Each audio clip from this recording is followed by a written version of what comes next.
आजकल फैशन चल रहा है कि बॉडी को एकदम से बढ़िया सफाई कर दें, जो भी गंदगी है हम्म। बॉडी के अंदर, डिटॉक्स बोलते हैं उसको। डिटॉक्स। हाँ। जी, तो पंचकर्म करते उसके हैं। उसके लिए ऐसा क्या मॉर्निंग में कुछ ऐसा रेमेडी हो जो आदमी अगर फॉलो करे तो बॉडी डिटॉक्स हो जाए, हेल्दी हो जाए, इम्यूनिटी पावर ओके। बढ़ जाए। ओके। Very nice question. तो यहाँ पे डिटॉक्स जो है, आप अ, अगर मैंने जैसे बताया कि दिनचर्या चैप्टर हमें था कि पूरे सुबह उठने से हमें शाम तक क्या क्या चीज़ें आइडियली करनी चाहिए, तो उसमें एक बहुत अच्छा ये बताया था कि नस्य नस्य ऐसा पंचकर्म का प्रोसीजर है। Hello everyone, welcome back. एक नए पॉडकास्ट में आपका वेलकम है। और आज हमारे साथ हैं श्रुति जी। ये आयुर्वेदिक डॉक्टर हैं। तो चलिए जानते हैं इनसे बहुत कुछ आज सीखने वाले हैं, कैसे ये अपना क्लिनिक चलाते हैं, इनका बिजनेस कैसे रन हो रहा है, और बहुत कुछ शेयर करेंगे ये अपने एक्सपर्टीज से रिलेटेड। तो काफ़ी नॉलेज मिलने वाला है। चलिए शुरू करते हैं। हेलो श्रुति जी, कैसे हैं आप? नमस्ते सभी को। मेरा नमस्कार। मैं डॉक्टर श्रुति जगदाळे पाटिल। मेरा आयुर्वेदिक क्लिनिक है पंचकर्मा सेंटर, सिंहगढ़ रोड पुणे पे है। तो मैं पिछले 6 साल से प्रैक्टिस कर रही हूँ और फ़िलहाल तो बहुत अच्छा जा रहा है। और जैसे कि अभी मैं आपको ये बता दूँ पहले कि मेरा जर्नी आयुर्वेद का कैसे स्टार्ट हुआ। तो जी। जैसे सब बच्चों का होता है कि हर एक को पहले एमबीबीएस करना होता है, तो वैसे ही मैं थी। मेरा बीएमएस एक बहुत अनप्लान्ड स्टोरी है।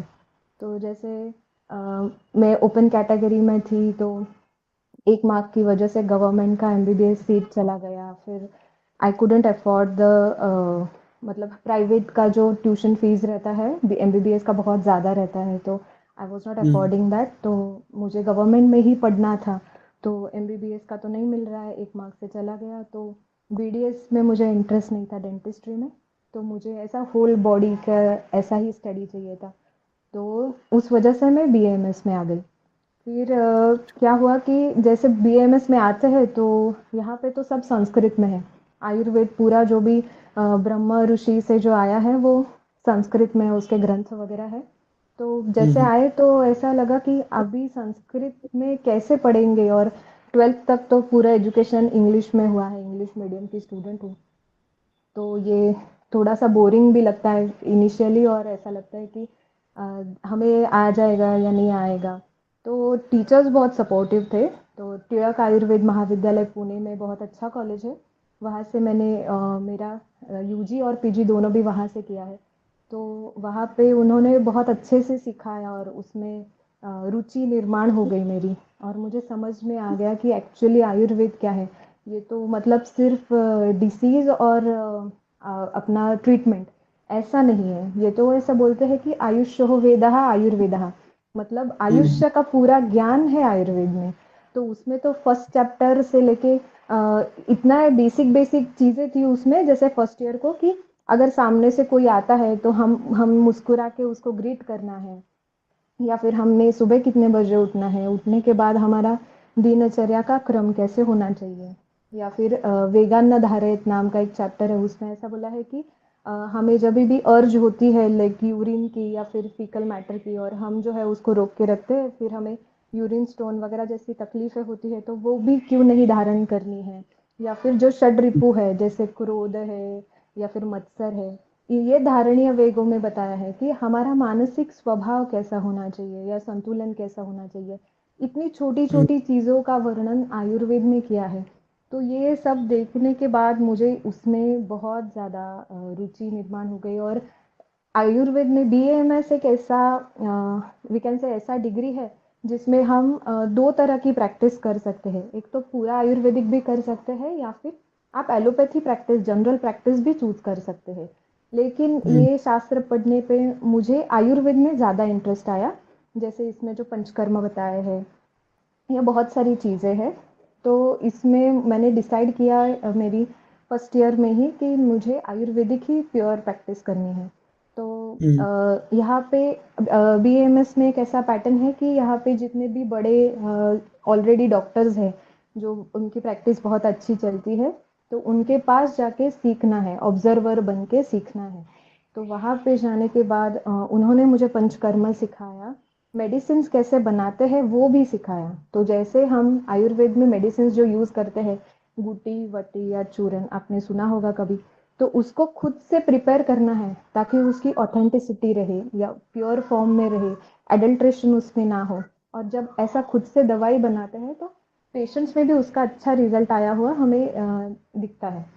तो वो मेरा वो वहाँ से जर्नी स्टार्ट हुआ। तो ऐसे 3-4 गुरुओं से मैंने अलग-अलग चीज़ें बहुत सारी सीखी। तो हम्म। कौन से ग्रंथ पढ़ने चाहिए, मतलब एक कॉलेज में जो एक करिकुलम रहता है उसके बुक्स तो रहते हैं, अदर देन हम्म। दैट भी बहुत ज़्यादा बुक्स रहते हैं जो हमने पढ़ने चाहिए, जिससे हमें पूरी बाकी चीज़ों का ज्ञान होता है या फिर कुछ इमरजेंसी मेडिसिन्स आयुर्वेद की भी मालूम होती है। तो वो कौन सी बुक्स है वो भी मैंने उन लोगों से सीखा, वो सब मेरे गुरुओं से सीखा। और फिर मैंने मेरा क्लिनिक जो है वो मेरी एमडी के बाद चालू किया। तो मैंने एमडी भी सेम कॉलेज से की है, तिलक आयुर्वेद से। और मेरा सब्जेक्ट था जैसे कि आयुर्वेद संहिता जो है बेसिक प्रिंसिपल्स ऑफ आयुर्वेद, जो कि समझ लीजिए कि जैसे मेन 3 ग्रंथ है, चरक, सुश्रुत और वाग्भट। तो उनका और डिटेल में कोर स्टडी और उसके साथ-साथ पंचकर्म वगैरह उन्होंने क्या-क्या बताए हैं, तो उसके बारे में उस विषय में मैंने मेरा मास्टर्स किया है। तो उसके बाद मैंने मेरा क्लिनिक स्टार्ट किया। और क्लिनिक जैसे मैं बहुत थोड़ी-सी और पतली भी थी, जैसे स्टूडेंट ही थी तब तो, जैसे जस्ट पास आउट। तो ऐसा इनिशियल डेज़ में ऐसा था कि पेशेंट आता है तो मुझे बोलता था कि डॉक्टर है क्या? तो मैं बोलती थी अरे मैं ही डॉक्टर हूँ।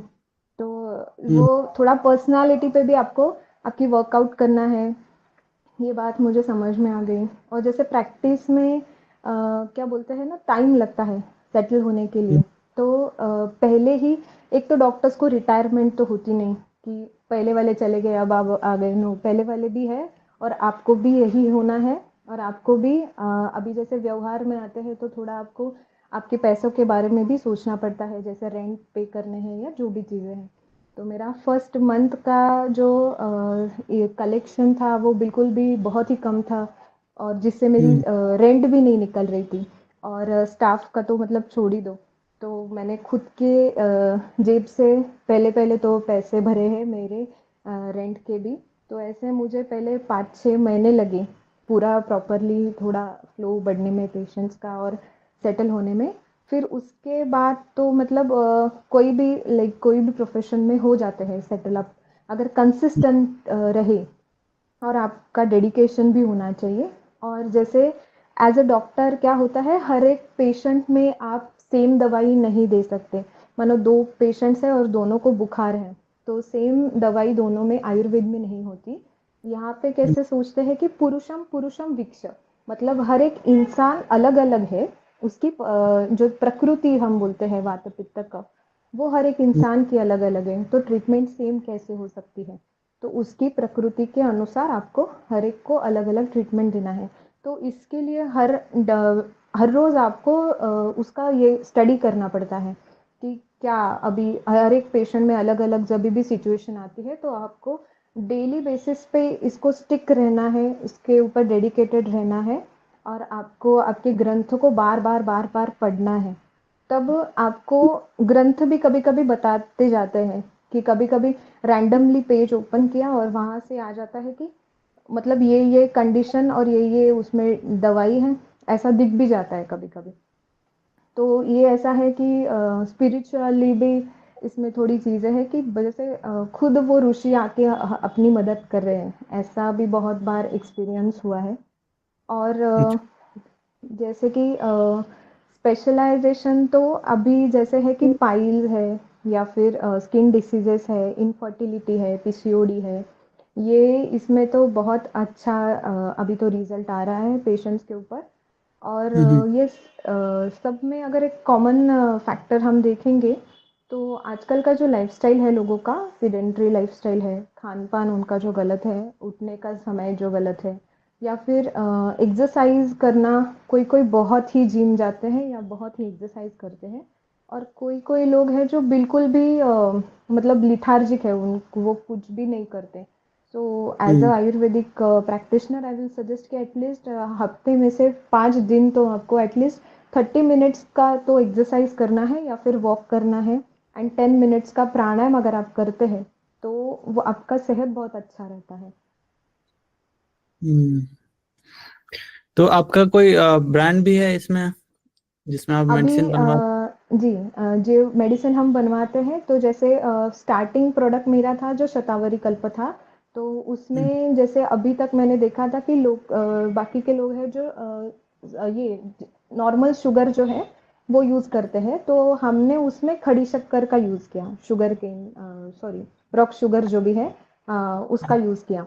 तो उसकी वजह से ना उसके गुण बढ़ गए और वो हेल्थ के लिए भी अच्छी है, वो डायबिटिक फ्रेंडली है, जिनको डायबिटीज़ है वो यूज़ कर सकते हैं।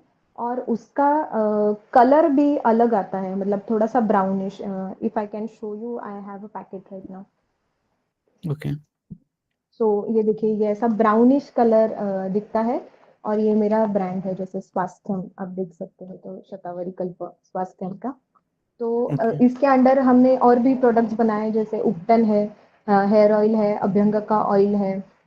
और जो दवाइयाँ हम बनाते हैं अभी तो फिलहाल पेशेंट्स के लिए, जो इंडोर पेशेंट्स मतलब मेरी क्लिनिक के आने वाले जो पेशेंट्स हैं उनके लिए बना रहे हैं। अभी जैसे ओवर द काउंटर सेल के लिए बाहर के लोगों के लिए वैसा मेडिसिन अभी नहीं बनाया है कोई। हम्म।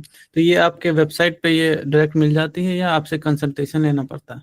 अ, यहाँ पे मेरा यूट्यूब पेज पे भी उसका लिंक दिया हुआ है, या फिर डायरेक्ट आप व्हाट्सएप पे ये कैटलॉग में से चूज करेंगे तो भी मिल जाएगा। अच्छा। तो ये प्रोडक्ट डायरेक्टली लोग खरीद सकते हैं या बिना कंसल्टेशन के नहीं खरीदना चाहिए? शतावरी कल्प तो खा सकते हैं बिना कंसल्टेशन के, हेयर ऑयल भी यूज़ कर सकते हैं, उपटन और अभ्यंग ऑयल भी यूज़ कर सकते हैं। तो जो पब्लिक फ्रेंडली है, मतलब बिना कंसल्टेशन के भी ले सकते हैं। इसीलिए बाकी के जो कंसल्टिंग नेसेसरी मेडिसिन है वो अभी मैंने ऐसे कैटलॉग में नहीं रखी है। हम्म। बाकी और भी बनाते हैं, जैसे च्यवनप्राश है, मोरावड़ा है, गुलकंद है, वो भी बनाते हैं। अच्छा, तो आपको ये करियर परस्यू करने में कितना टाइम लग गया लगभग टोटल? ओके, तो लगभग जैसे 9 साल लग गए। जैसे 5.5 इयर्स तो बीएएमएस का होता है इंक्लूडिंग इंटर्नशिप, और 3 हम्म। साल का मास्टर्स होता है, तो 8.59 अराउंड लग जाता है टाइम। ओके। अगर इसमें सर्टिफिकेशन के बिना कोई डॉक्टर या ऐसे बन नहीं सकता कंसल्ट नहीं कंसल्ट नहीं करने वाला? नहीं नहीं, वैसा अच्छा। वो फेक डॉक्टर तो नहीं, नहीं होना भी नहीं चाहिए, और किसी ने उनके पास जाना भी नहीं चाहिए। हम्म। जैसे कई लोग नोएडा दिल्ली एनसीआर में भी देखता हूँ और हम्म। कई जगह अपना ब्रांड खोल देते हैं, आयुर्वेदिक ब्रांड, और थोड़े बहुत छोटे मोटे सर्टिफिकेशन करके 1-2 महीने का नहीं, और वो अगर आप देते हैं। शास्त्र ही नहीं पढ़े, अगर आपने ह्यूमन एनाटॉमी नहीं देखी है, तो आप हम्म। क्या पैथोलॉजी और फिजियोलॉजी क्या समझेंगे और कैसा ट्रीटमेंट करेंगे? ऐसा, ये इसको आयुर्वेद बोलता है कि छद्मचर वैद्य है ये, तो हम्म। इनके पास से कभी चिकित्सा ना ले आप। सीखे हम्म। हुए आयुर्वेदिक प्रैक्टिस करने वाले बहुत वैद्य मिलेंगे, उन्हीं के पास जाइए। हम्म। अच्छा। तो जो लोग नए हैं और इस फील्ड में आना है उनको वो सारा प्रोसेस फॉलो करना पड़ेगा? हाँ, जो भी अच्छा आपने। एंट्रेंस होती है उसके बाद में एडमिशन है, अभी कॉलेजेस भी बढ़ गए हैं, तो बहुत अच्छा स्कोप है बहुत लोगों को आयुर्वेद में आने का। हम्म। ओके। तो जब स्टार्ट किया था आपने तो क्या प्रॉब्लम्स आ रहे थे पहला पेशेंट लेने में? फिर। अच्छा, तो पहले तो जैसे मैंने बताया कि मुझे ही बोल रहे थे कि डॉक्टर है क्या करके, तो मुझे हम्म। वो तो फर्स्ट मेरा एक ये था। फिर दूसरा प्रॉब्लम ये था कि जैसे पहले ही लोग जो है कोई कोई डॉक्टर से जुड़े हुए होते हैं कि हम्म। यही मेरे फैमिली डॉक्टर है और मुझे इन्हीं के पास जाना है, इन्हीं से ठीक होना है, या फिर लोग देखते हैं कि उनकी बोर्ड पे एमडी लिखा है क्या, तो एमडी लिखा है तो चलो अच्छे डॉक्टर है। दूसरा लोगों का रहता है कि भीड़ है क्या उनकी वेटिंग में, तो अच्छे हम्म। डॉक्टर हैं।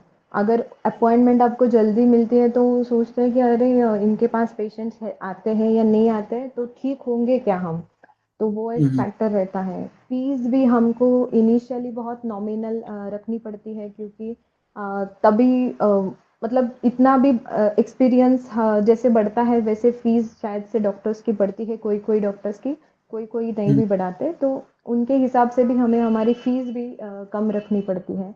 और मार्केटिंग करने के लिए जैसे एडवर्टाइज़मेंट है, पेपर का हो या सोशल मीडिया के जो भी बजट लगता है, तो वो बजट हम्म, भी तब नहीं होता अपने पास। तो अभी मैं तो थोड़ा-सा टचवुड थोड़ा मेरे पापा ने मुझे सपोर्ट किया था कि मुझे मेरा क्लिनिक तो डाल के दिया, क्योंकि थोड़ा ये जो इंफ्रास्ट्रक्चर में लगते हैं पैसे, लेकिन रेंट तो मुझे हम्म। भरना है, स्टाफ का पेमेंट मुझे करना है, मेडिसिन स्टॉक रॉ पे बाय करना है।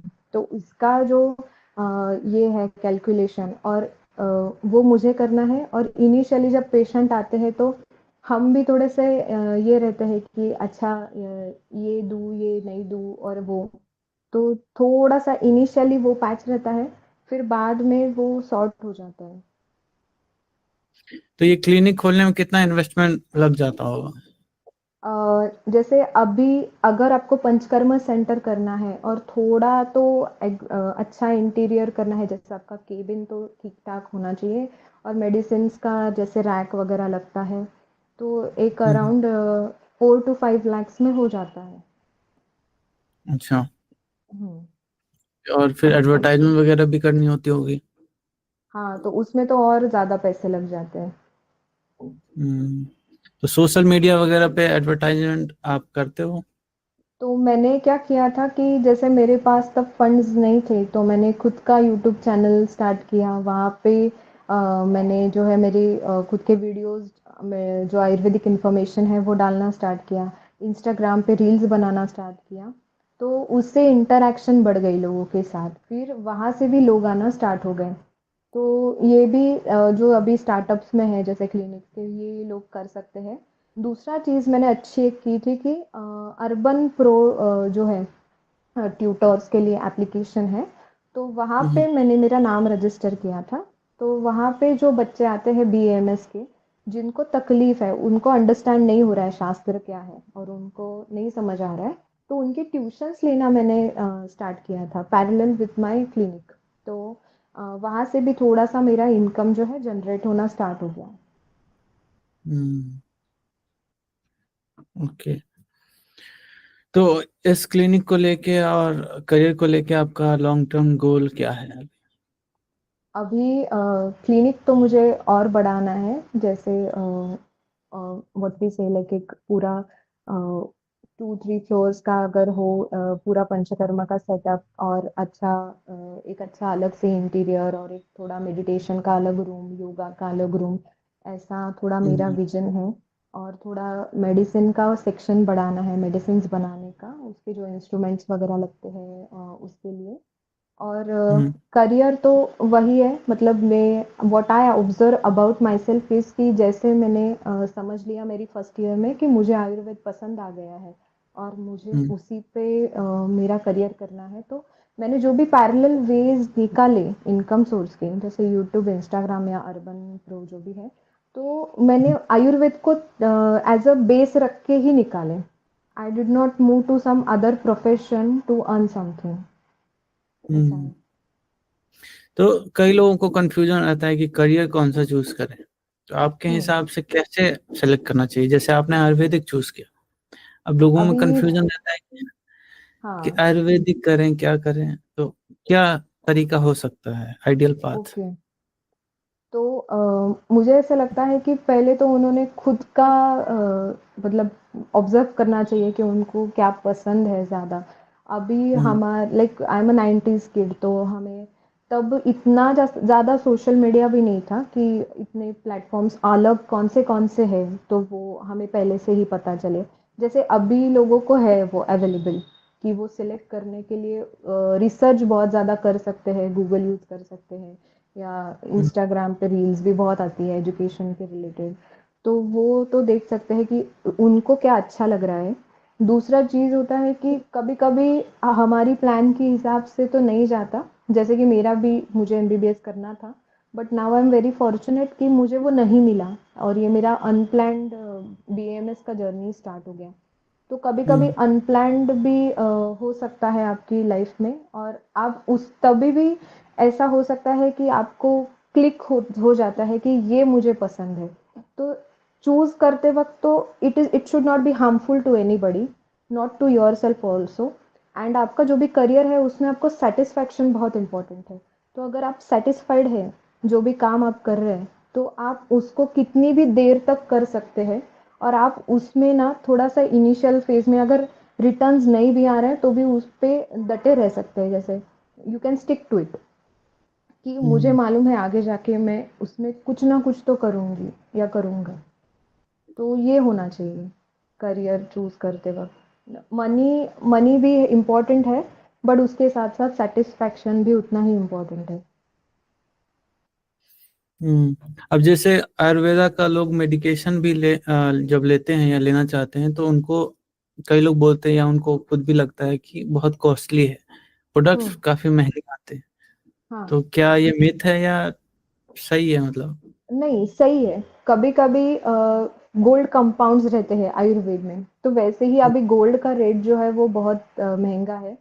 अभी आयुर्वेद में जब भी ऐसे मेटल्स यूज़ करते हैं, तो वो डायरेक्टली नहीं यूज़ करते। उसको हम पहले उसका भस्म बनाते हैं। उसकी एक अलग प्रोसीजर होती है, उसमें पुट देना होता है, अग्नि का एक स्पेसिफिक टेम्परेचर देना होता है, जिससे वो पाउडर फॉर्म में बन जाए। और पाउडर भी ऐसा हो जो उसके कुछ-कुछ क्वालिटीज़ बताई गई है शास्त्र में, तो उस हिसाब से वो होनी चाहिए, नहीं तो वापस उसको हमें रिसाइकल करना पड़ता है। तो इसकी वजह से उसकी जो कॉस्टिंग है वो बढ़ जाती है। मतलब अगर इतना कुछ मेटल लिया, मानो कि गोल्ड लिया, तो उसमें से इतना पाउडर आ जाएगा, तो उसकी रेट जो है वो बाय फ्लूक बढ़ने वाली है। और हम्म। इसमें जैसे कि कोई-कोई टैबलेट्स है अगर, तो उसको ग्रंथ में आता है कि इसको 7 भावना दे दो, ये द्रव्य की, या इसको इसमें इतनी सारी दवाइयाँ डाल के बस इतना सा ये बना। तो इतने कुछ-कुछ उसमें महँगे अगर आते हैं द्रव्य, तो डेफ़िनेटली उसका कॉस्ट बढ़ता है। कोई-कोई है ऐसे मेडिसिन्स फिर भी जिनकी कॉस्ट एकदम मतलब नेग्लिजिबल है, इतना बड़ी नहीं है। हम्म। तो आ, उन लोगों को क्या आप कहना चाहेंगे जो फर्स्ट टाइम आयुर्वेद का मेडिसिन लेने का सोच रहे हैं पर नहीं ले ओके। पा रहे हैं? उनको लोग बोलते हैं कि होम्योपैथिक ले लो, उसका कोई साइड इफेक्ट नहीं है, या फिर अ, एलोपैथिक ले लो, रिजल्ट हुँ। मिलेगा। ओके। शास्त्र कोई भी ले लो अच्छा ही है, चाहे होम्योपैथ हो, एलोपैथी हो या आयुर्वेदिक हो। हर जन जो भी डॉक्टर है कोई भी पैथी का, वो इलाज करने के लिए बैठा है, आपको अच्छा करने के लिए बैठा है। तो हम्म। अगर आप आयुर्वेद में आ रहे हो तो आपको फर्स्ट थिंग ये है कि आप ये जान लो कि आप कुछ नेचर से बिलोंग जो करता है वो ले रहे हो। तो लोक पुरुष साम्य सिद्धांत ऐसा सुश्रुत ने बोला है कि जैसे नेचर में जो भी है वैसा ही हमारे अंदर भी है। तो वो इजीली अडेप्टेबल है बॉडी को। आयुर्वेदिक मेडिसिन आपको इजीली अडेप्टेबल है। दूसरा चीज़ है कि रूट कॉज पे ट्रीटमेंट करेगा, इसीलिए थोड़ा समय शायद लग सकता है। लेकिन समय कब लगता है, आयुर्वेद को जब लोग आते हैं तो पहले घूम चुके होते हैं कि 4-5 साल पहले आयुर्वेद एलोपैथी या दूसरे कोई भी पैथिक पे जाके आ चुके होते हैं। और and then you come to Ayurveda, तो पहले ही वो रूट जो है वो डिसीज का, वो मर्ज हुआ है बॉडी में बहुत ज़्यादा। अभी रूट से हम्म। निकालना है पूरा तो उतना टाइम भी लगेगा। सो ये मिथ है कभी-कभी कि आयुर्वेद में बहुत टाइम लगता है। अभी यहाँ पे मेरी क्लिनिक में ऐसे कुछ पेशेंट्स हैं, उनको अगर सिर दर्द है, बुखार है, तुरंत अगर यहाँ पे आते हैं, अभी उनका जो मेरे ऊपर ट्रस्ट बढ़ गया है कि ओके मैडम से जो भी है, मेरा ही अभी यही ठीक करना है मुझे, तो आ जाते हैं ना दूसरे दिन या उसके दूसरे 2 दिन में तो उनको रिजल्ट आता ही है, मतलब ठीक ही हो जाते हैं वो जो भी है, चाहे माइग्रेन हो या जो भी हो। यूरिन स्टोन के पेशेंट्स भी हमारे यहाँ पे ऐसे 3-4 दिन में ठीक हुए हैं। तो अगर आप क्विकली कोई भी पैथी के पास जाते हो तो वो क्विक आपको रिजल्ट मिलेगा। अगर आप आपके डिसीज को इतना पहले पुराना बनाते हो फिर आओगे तो उसका टाइम भी लगेगा। महंगे अगर दवाइयाँ भी है, अगर आप अच्छे डॉक्टर से ले रहे हो या फिर अच्छा मेडिकल जो भी ब्रांड है उसका, मेडिसिन का, आयुर्वेद का, उसकी हम्म। दवाई यूज़ कर रहे हो, तो आप निश्चिंत रहिए कि आपका उसके ऊपर कोई भी साइड इफ़ेक्ट आपको नहीं होगा या कोई और तकलीफ़ नहीं होगी। मान लीजिए कि एक जो भी मेडिसिन है जैसे चंद्र प्रभावती है, तो हम्म। एक मेडिसिन आयुर्वेद का बहुत सारी डिसीजेस पे चलता है। तो कभी कभी हमें हमारी होने मतलब अंदर ये डिसीज है, ये हमें मालूम भी नहीं होता और वो हमारे ऊपर काम कर जाती है। जैसे हम्म। बीच में हमारे यहाँ पे पेशेंट्स थे कि उनको यूरिन स्टोन था, पीसीओडी था, फैटी लिवर था, और एक दो दवाई से उनका स्टोन चला गया, फैटी लिवर चला गया और पीसीओडी का साइज कम हो गया है और अभी वो ऑनगोइंग है। तो ऐसी भी चीजें देखने को मिलती हैं कि एक दवाई बहुत सारे डिसीजेस पे काम कर रही है। इसीलिए आयुर्वेदिक मेडिसिन आपको चूज करना ये आपकी सेहत के लिए बहुत अच्छा होगा अगर आप ले रहे तो। तो मोस्ट फ्रिक्वेंट जो डिसीज है, जो हम्म। आपके यहाँ पेशेंट आते हैं, वो कौन सी बीमारी लेके आते हैं सबसे अभी ज्यादा? यहाँ पे आते हैं तो स्किन के हैं बहुत ज़्यादा, जैसे एक्जिमा है, सोराइसिस है, या फिर ये रैश वगैरह है, या फिर बेंड अगर आपको मालूम है तो वो आते हैं। तो विटिलिगो के हैं, देन डैंड्रफ अगर उनमें ज़्यादा है, हेयर फॉल के हैं, देन जो पाइल्स वगैरह के हैं, फिशर फिस्टुला इसके हैं, पीसीओडी के हैं, इनफर्टिलिटी के हैं। तो ये हम्म। अभी ज़्यादा दिखने को मिलते हैं पेशेंट्स। हम्म। तो हेयर केयर में क्या ऐसा लें कि हेयर केयर बढ़िया हो जाए? ज्यादातर लोगों को प्रॉब्लम होती है, बाल जल्दी झड़ जाते हैं, और यूथ का तो हाँ, ज्यादा प्रॉब्लम है ही। ज़्यादा है। या तो हेयर केयर के लिए क्या है ना, जैसा हीट जितना बॉडी में रहेगा उतना बाल्डनेस आपको जल्दी आ जाएगा, या फिर हम्म। ग्रेइंग ऑफ हेयर आपको जल्दी होगा। तो बॉडी का हीट कंट्रोल करने के लिए पहले तो आपका डाइट अच्छा होना चाहिए। नॉनवेज भी आप कितना खा रहे हैं और वो आपको डाइजेस्ट हो रहा है क्या, वो भी इम्पोर्टेंट है। तो हम्म। इसके साथ साथ आपका लीवर का फंक्शनिंग कैसा है। जैसे कि हार्ट, ब्रेन और किडनी जितना इम्पोर्टेंट ऑर्गन्स है हमारी बॉडी में, उस उतना ही लीवर बहुत इम्पोर्टेंट है। तो जितना लीवर का केयर आप रखोगे, तो लीवर का केयर रखना मतलब ज़्यादा गर्म चीज़ें ना खाना, जिससे पित्त का उद्रेक हो, जिससे पित्त बढ़े।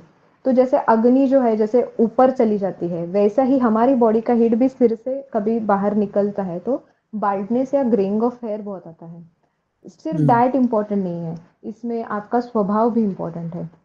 बहुत चिड़चिड़ा स्वभाव अगर आपका है, बहुत एंगर इश्यूज है, टैंट्रम्स है, कुछ भी हाथ में मिले वो फेंक देते हैं, इतना अगर आपका कंट्रोल नहीं है आपके एंगर के ऊपर, तो ऐसे लोगों हम्म। को भी आप देखोगे तो उनके बाल बहुत झड़ते हैं, डैंड्रफ बहुत होता है, ग्रेइंग ऑफ हेयर्स बहुत है, और ऐसे लोगों को आगे जाके पैरालिसिस का स्ट्रोक भी बहुत जल्दी आता है।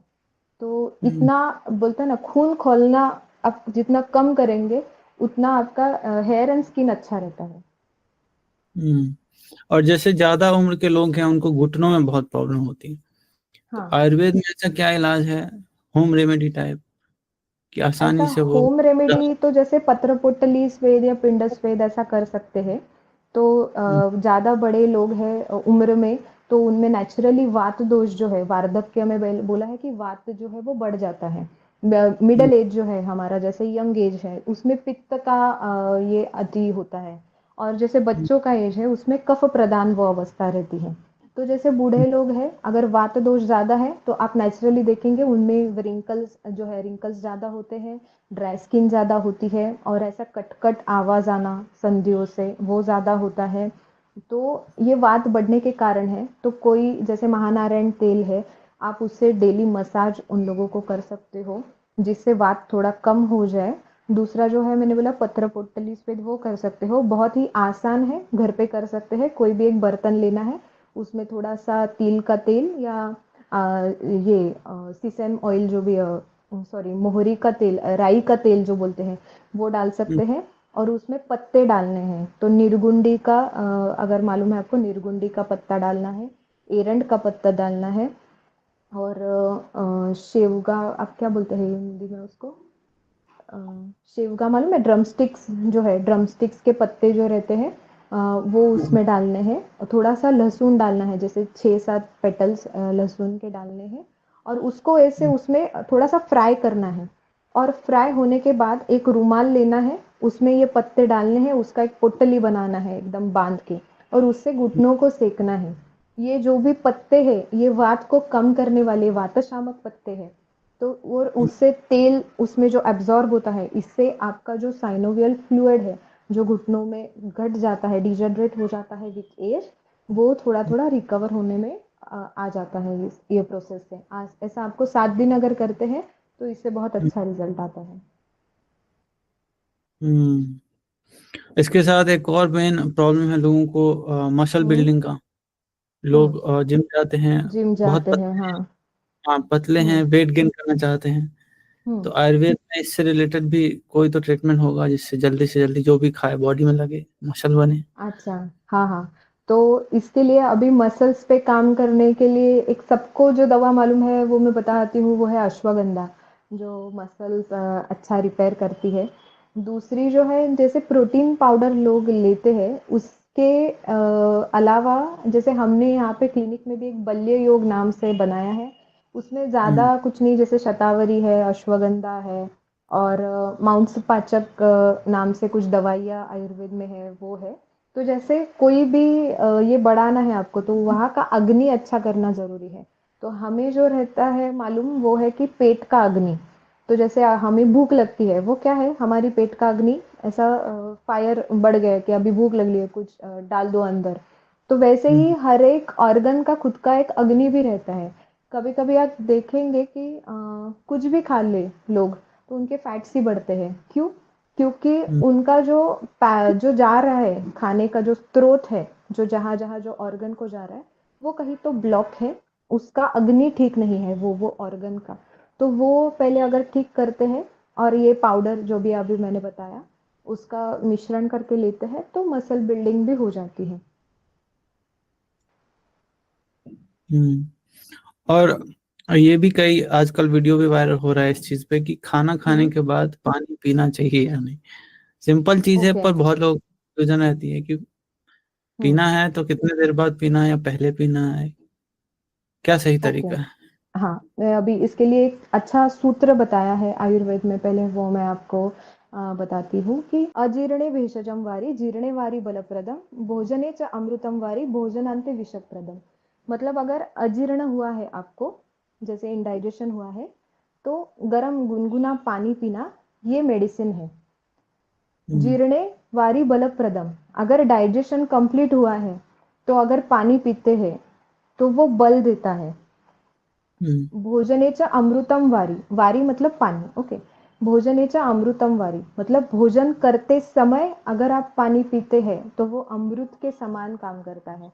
मतलब 2 निवाले खाए, 1 सिप पानी पिया, ऐसा बीच-बीच में अगर पानी पीते हैं तो अमृत के समान काम करता है।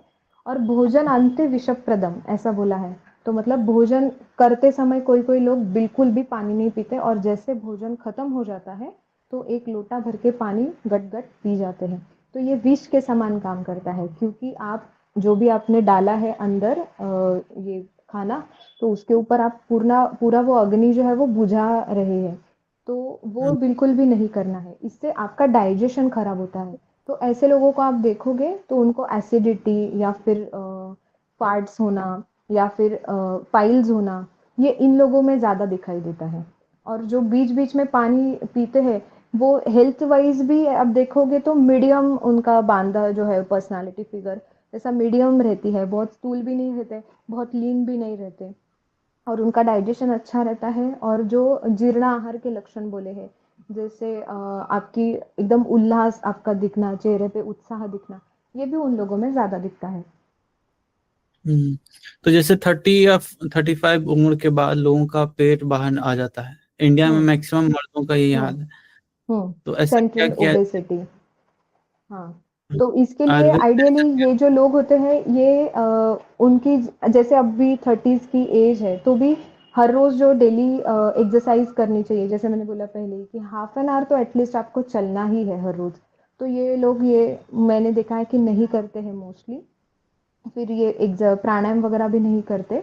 और बैठने का उनका काम अगर ज़्यादा है, जैसे सिटिंग प्रोफेशन है, ऑक्यूपेशनल वो है, तो उनमें सेंट्रल ओबेसिटी बढ़ती है। अब सेंट्रल ओबेसिटी जिनको बढ़ती है, उनमें ज़्यादातर डायबिटीज़ दिखाई देता है। तो ये जो हम्म। डायबिटीज़ होता है उन लोगों को, ये क्यूरेबल होता है, क्योंकि वो इंडाइजेशन की वजह से या फिर उनकी ये गलत चीज़ों की वजह से आया है। वो भी क्यूरेबल कब होता है? 1 साल के पहले, अगर वो ट्रीटमेंट लेना जल्दी स्टार्ट करते हैं तो। अगर वो भी रूट बन गया तो फिर वो निकालना भी बहुत मुश्किल होता है। हम्म। अब जैसे एंटी एजिंग चीजों का इस्तेमाल करते हैं लोग ताकि हम्म। उम्र कम दिखे, तो ऐसी हम्म। घर में बोटॉक्स बेसिक, वगैरह करते हैं, हाँ। हाँ जी, तो ऐसी बेसिक चीजें क्या करें जिससे थोड़ा उम्र कम लगे? ओके, जैसे तो जैसे इसमें लोग जो है, बोलते हैं कि हल्दी लगा लो या कुछ हाँ हाँ जूस हाँ पी हाँ, लो। ओके। आप तो जो है हर रोज अगर आंवला खाते हैं, तो आंवला से बेस्ट एंटी एजिंग कुछ भी नहीं है। तो हम्म। ये मैंने बहुत अच्छा देखा है, बहुत पेशेंट्स में देखा है कि कोई कोई मेरे पास अभी आंटीज है जो 65 एज की है, लेकिन वो 35-40 की लगती है। उनकी जो स्किन है ना वो बहुत ही टोन्ड, और एक उसमें अलग टेक्सचर आया है। और उनको मैंने अलग मेरी दवाइयों के साथ बोला था कि सुबह आंवला खाना है कंपलसरी। तो आंवला जो है वो वय स्थापक है, वय का स्थापन करना मतलब आपकी एजिंग को रुकाना। ओके, तो ये है आंवला है, च्यवनप्राश है, और सुवर्ण सिद्ध जल भी अच्छा काम करता है। जैसे 2 ग्लास पानी लिया, उसमें आपको आपके पास अगर ओरिजिनल गोल्ड का मतलब जिसके ऊपर कोई स्टोन्स वगैरह नहीं लगे हैं ऐसा अगर रिंग जैसा डालते हैं, और उसको बॉईल करते हैं और उसको आटा के जैसे 1 ग्लास ही बनाते हैं, तो उसको अगर आप सुबह हर रोज पीते हैं, तो आपकी इम्यूनिटी भी अच्छी होती है और आपका एंटी एजिंग काम भी हो जाता है। इसके साथ साथ एक्सरसाइज बहुत इंपॉर्टेंट है, क्योंकि जितना स्वेट आपका बाहर आता है, तो उसमें भी टॉक्सिन्स आपके बाहर आ जाते हैं। पंचकर्म बहुत इंपॉर्टेंट है, और दीर्घ श्वसन जो हम ओमकार प्राणायाम में बेसिकली करते हैं या अनुलोम विलोम में, तो जितना दीर्घ श्वसन करेंगे उतना भी आपका एंटी एजिंग काम हो जाता है। आप अगर कुछ पॉइंट ऐड करना चाहें अपनी तरफ से, अपने क्लिनिक के बारे में, एड्रेस वगैरह, या अपना हम्म। प्रोडक्ट के बारे में, वैसे तो ओके। डिस्क्रिप्शन में मैं डिटेल डाल दूंगा। ओके, तो अभी मेरी क्लिनिक में जो है वो सब तरह की ट्रीटमेंट होती है, सब पंचकर्म होते हैं, लीच थेरेपी भी होती है। इनफर्टिलिटी के लिए मेल एंड फीमेल दोनों में उत्तर बस्ती का भी प्रोसेस होता है। मेडिसिन्स भी हम जो देते हैं वो यहाँ पे बनाई हुई ऑथेंटिक मेडिसिन्स हम देते हैं, जो हम खुद बनाते हैं। It is under my supervision. And panchakarma भी मेरा यहाँ पे ऐसा नहीं होता कि एक बार आप पंचकर्म के आ गए तो अभी आपका हर रोज ऐसा ही चालू है। No, I personally look to it कि आपको कैसे फील हो रहा है, क्या हो रहा है।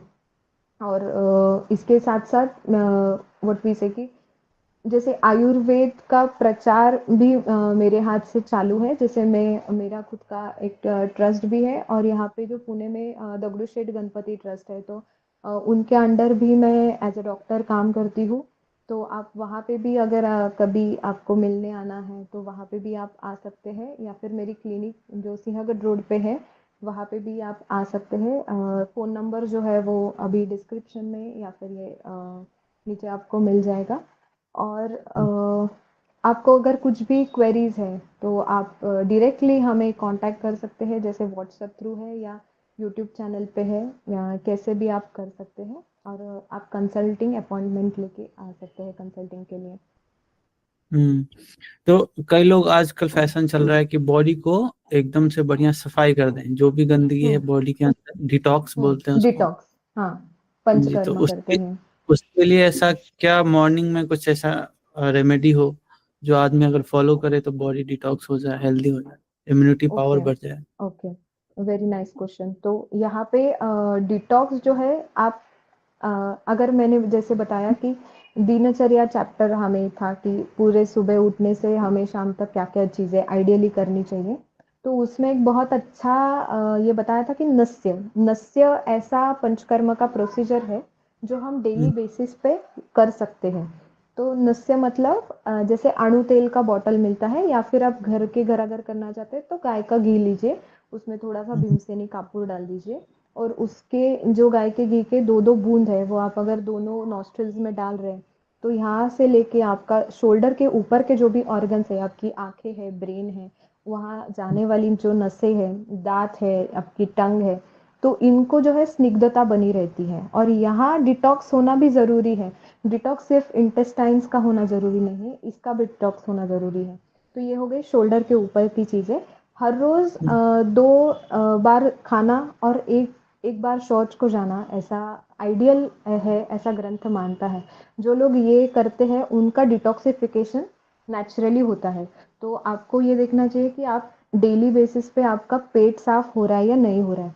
अगर नहीं हो रहा है तो ऐसा जो स्मॉल डिटॉक्स है जो मैं अभी बताती हूँ कि 1 कप गाय का दूध और उसमें 2 चम्मच एरंड ऑयल, कैस्टर ऑयल अगर आप डालते हैं 2 से 3 बार आपको थोड़े पतले दस्त होते हैं और उससे आपका इंटेस्टाइन जो है वो एकदम अच्छा हो जाता है। तीसरा जो मेथड है उसमें ये है कि बटर मिल्क कभी-कभी लोग डिटॉक्स के लिए यूज़ करते हैं। तो सिर्फ बटर मिल्क के ऊपर रहना, पूरे दिन अगर जब भी भूख लगती है तो बटर मिल्क ही लेना, तो इससे भी डिटॉक्स हो जाता है। लेकिन ये हर इंसान को बटर मिल्क आइडियल नहीं है। अगर आपको वज़न घटाना है और इस हिसाब से अगर डॉक्टर ने आपको रिकमेंड किया है, तो ही बटर मिल्क का यूज़ कीजिए। बाकी ये जो बेसिक छोटे नुस्खे हैं, कैस्टर ऑयल और नस्य, ये हर कोई कर सकता है घर पे। और दूसरा जो मेजर डिटॉक्स या फिर पंचकर्म जिसको हम बोलते हैं, वो सबने साल में 1 बार तो आइडियली करना चाहिए। जैसे बस्ती है, एनिमा अगर आपको मालूम है, तो वो जैसे रेनी सीजन में करते हैं। वमन जो है वो अभी करते हैं फ़ेब्रुअरी वगैरह। विरेचन जो है वो अक्टूबर में करते हैं। तो इससे आपका प्रॉपर डिटॉक्सिफिकेशन हो जाता है। जैसे आपकी ब्लड में जो भी टॉक्सिन्स है तो शाखा से कोष्ठ में आना, जैसे लिम्स जो है हमारे दोनों हाथ और 2 पैर हैं, तो वहाँ तक टॉक्सिन्स अगर पहुँच गए हैं तो उनको पूरे आपके स्टमक में लाया जाता है और स्टमक से वो फिर बाहर ड्रेन होता है आइदर थ्रू वॉमिटिंग और थ्रू लूज मोशन या फिर एनिमा देके। तो ये आपको डॉक्टर के पास ही करना है ideal. All right, thank you so much for joining. या thank you so Bye much, bye thank guys. You मुझे बुलाने के लिए और ये मंच पे, और आपकी चैनल को भी मेरी बहुत बहुत शुभकामनाएं। Thank you so much.